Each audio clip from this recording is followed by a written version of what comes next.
If this is working and I've pressed the screen at the right place, you should now be looking at my right ear. It's working.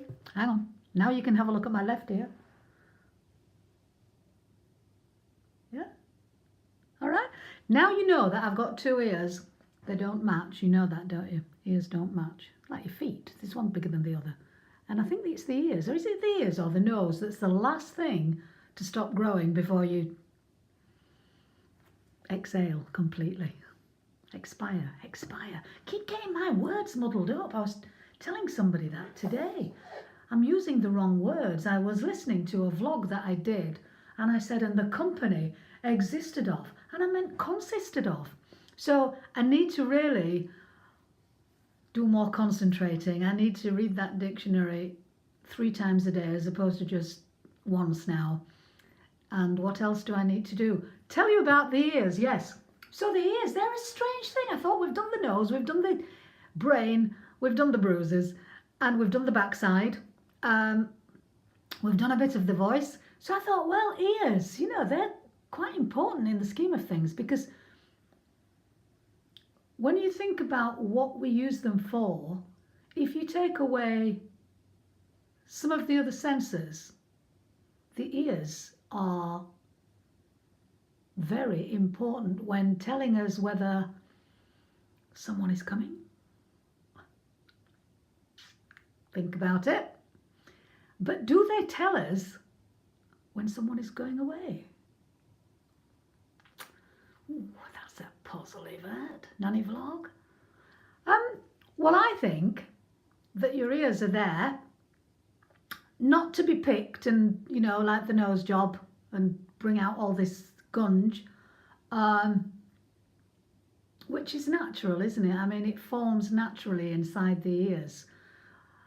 But some people just like to go in there and look at it and yes, and taste it. I've seen it done. And I wish I'd not said that because it's made me feel queasy. So what else do the ears do? They tell us, well, they give us information, don't they? They let the brain hear information, absorb information, and then the brain does what it wants with that information. In my case, sometimes it does nothing with that information. But if you were to be without the ears,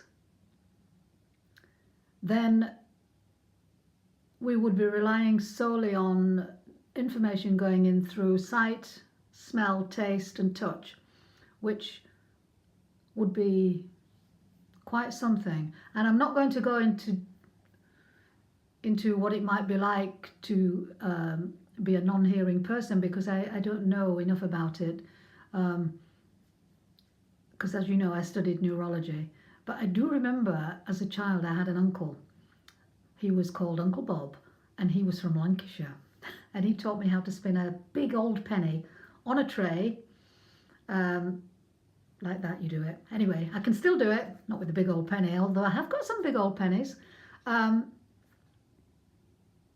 he had a hearing aid. Now, it's nothing like my hearing aid because I have a trumpet that I just take out occasionally when I'm going out with people who also have difficulty with the hearing. So I'm losing track here. Listen, concentrate, Yvette. Yes, so yes, he had a hearing aid that he used to wear in one ear, and the wire came from this thing that went in his ear all the way down to his waistcoat pocket, which was here, where there was like a big transistor radio. So it reminded me of. Anyway, so I had a transistor radio when I was about 12. And it used to go in his pocket, and it had a little dial on the side, and you could either turn it off or you could turn it up. So that was the volume button or dial. And if you turned it up too loud, it used to whistle. And it was his wife, my Aunt Olive, that I once locked in the cellar. She was looking after me. I must have been about 4. And my Uncle Bob, he'd gone out I don't know where he'd gone, but he'd gone out, and my Aunt Olive had gone down into the cellar to bring up some coal. See, this is how we used to live, to bring up some coal in the bucket to put on the fire. And I thought it would be great fun that when she went down into the cellar, that if I put the latch on the door on this side and just left her there, that she'd find it amusing. Well, I heard her coming back up the stairs, and it was like that, because obviously the bucket, she had to keep stopping and putting the bucket on the step above. And then I could tell she'd got to the top of the steps, and the door, I could tell she was pushing it. And then, well, you can imagine what happened. Yvette, have you locked me down this cellar? I said, no, in a faraway voice, because I think I'd scuttled off to the front door, trying to be as far away from that cellar door as possible. And all I can remember is that at that point, I don't know how long she'd been down there, because I didn't have a watch then, but it was a pretty long time, I'm sure. And then Uncle Bob, I heard him come in, and he said, now then, young'un, because he used to call me young'un. Now then, young'un, he said, and where's your Aunt Olive? And at that point, she shouts out, Bob, I'm in the cellar. That little minx has locked me in the cellar. Oh, wait till I get out. And he looked at me with his hearing in, whistling. And he sort of winked at me as much to say, you know, don't worry, I'll look after you. And then he let her out. And she was like somebody that had just been let off the leash. Oh, let me get at her. Anyway, I wasn't smacked, or I might have been shouted at, but it's a story that I remember with great affection, because, well, it takes me back to happy times.